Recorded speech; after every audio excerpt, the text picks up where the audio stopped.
भगवान श्री कृष्ण से जुड़ी कुछ खास कथाएं और उनकी सीख। बड़ी सफलता चाहते हैं तो योजना बनाए बिना काम की शुरुआत न करें। जब भगवान विष्णु श्री कृष्ण रूप में अवतार लेने वाले थे, देवकी और वसुदेव कंस की कैद में थे। कंस ने देवकी वसुदेव की 6 संतानों का वध कर दिया था। 7वीं संतान के रूप में बलराम देवकी के गर्भ में आए तो भगवान विष्णु ने योग माया से कहा था कि आप इस 7वीं संतान को देवकी के गर्भ से निकालकर वसुदेव जी की दूसरी पत्नी रोहिणी के गर्भ में स्थापित कर दो। इसके बाद कंस को यह सूचना दी जाएगी कि 7वां गर्भ गिर गया है। योग माया ने ऐसा ही किया। इसके बाद जब 8वीं संतान के जन्म का समय आया तो भगवान ने योग माया से कहा कि अब मेरे अवतार लेने का समय आ गया है। जब मेरे अवतार का जन्म होगा ठीक उसी समय आप गोकुल में यशोदा के गर्भ से जन्म लेना। वसुदेव जी कंस के कारागार से निकालकर मुझे गोकुल पहुंचाएंगे और आपको लेकर कंस के कारागार में आ जाएंगे। जब कंस 8वीं संतान को मारने के लिए आएगा तब आप मुक्त हो जाना। भगवान ने जो योजना बनाई थी उसी के अनुसार श्री कृष्ण का अवतार हो गया।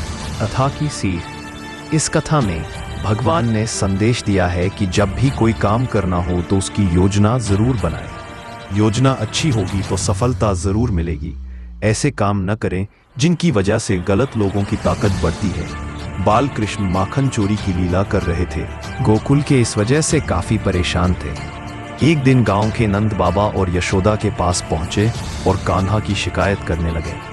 नंद बाबा ने कृष्ण से पूछा कि तुम माखन चोरी क्यों करते हो, जबकि हमारे घर में तो बहुत माखन है। कृष्ण ने कहा कि आप लोग मेहनत से दूध, दही, घी, माखन तैयार करते हैं और फिर ये चीजें कर के रूप में दुष्ट कंस को दे देते हैं और इस वजह से गांव के बच्चों को माखन नहीं मिलता है। आपके इस काम से कंस की ताकत लगातार बढ़ रही है। अगर आप कंस को कर देना नहीं रोकेंगे तो मैं तोड़ फोड़ करता रहूंगा ताकि ये माखन कंस के पास न पहुंचे और गांव के बच्चों को मिल सके। कथा की सीख। इस कथा में श्री कृष्ण ने संदेश दिया है कि हमें ऐसे काम नहीं करना चाहिए जिनकी वजह से गलत लोगों की ताकत बढ़ती है। जब कोई झूठा आरोप लगे तो धैर्य ना छोड़ें। द्वारका में एक सूर्य भक्त था सत्राजित। उसे सूर्य देव ने स्यमंतक नाम की चमत्कारी मणि दी थी। ये मणि रोज 20 तोला सोना उबलती थी। एक दिन श्री कृष्ण ने सत्राजित से कहा कि आप ये मणि राजकोष में देंगे तो इससे मिले धन से प्रजा की अच्छी देखभाल हो सकेगी। सत्राजित ने श्री कृष्ण को मणि देने से मना कर दिया। इस घटना के कुछ दिन बाद सत्राजित के भाई प्रसेंजित ने मणि चुरा ली। प्रसेंजित मणि लेकर जंगल में भाग गया।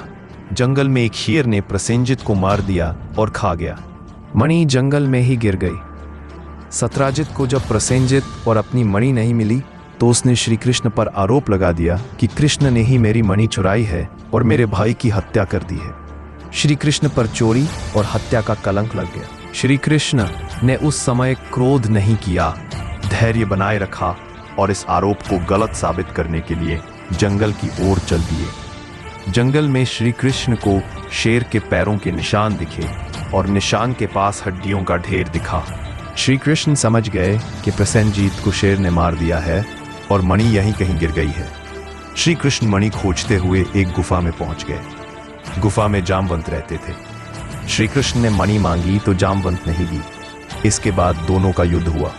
युद्ध में श्री कृष्ण जीत गए। जामवंत समझ गए कि यह भगवान श्री राम के ही अवतार है। इसके बाद जामवंत ने मणि श्री कृष्ण को दे दी और अपनी पुत्री जामवंती का विवाह भी भगवान के साथ कर दिया।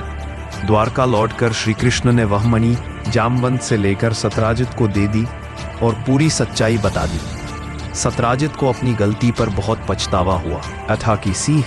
हमारे ऊपर जब भी झूठे आरोप लगे तो हमें धैर्य नहीं छोड़ना चाहिए, बल्कि शांति से पूरी बात समझें और आरोपों को झूठा साबित करें। कभी भी अपने बल पर घमंड न करें और दूसरों को कमजोर न समझें। महाभारत युद्ध में अर्जुन और कर्ण आमने सामने थे।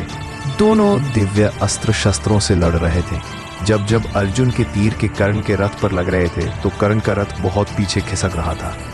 दूसरी ओर जब जब कर्ण के तीर अर्जुन के रथ पर लगते तो उसका रथ थोड़ा सा ही पीछे खिसकता था। यह देखकर अर्जुन को घमंड हो गया कि उसके बाणों में ज्यादा शक्ति है।